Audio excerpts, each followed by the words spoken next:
আসসালামু আলাইকুম, আশা করি ভালো আছেন সবাই। তো দেখেন, আসলে আমি এখানে দুইটা ট্রেড প্লেস করছি, 500 দুইটা ট্রেড প্লেস করছি। পুরো এটা ডাউন ট্রেড মার্কেট। তো আবার ডাউনের দিকে মুভ করতেছে। তো এমনিতে জাস্ট এখানে একটা স্ট্রং লেভেল আছে, ঠিক আছে। তারপর প্রাইস এক্সিলেন্স ভালো একটা প্রাইস আছে, তো যার কারণে আমি ডাউন ট্রেড প্লেস করছি। আর আপনারা সবাই জানেন মার্কেট যেদিকে মুভ করে ওইদিকে যদি ট্রেড প্লেস করেন তাহলে আপনাদের অ্যাকুরেসিটা বেটার হয় বা অ্যাকুরেসিটা বেড়ে যায় আর কি আগের চেয়ে। দেখেন, আমি জুম করে দেখাচ্ছি, ঠিক আছে।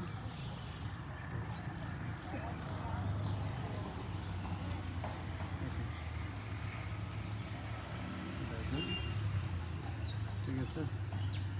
আর 12 সেকেন্ড আছে, 10 সেকেন্ড।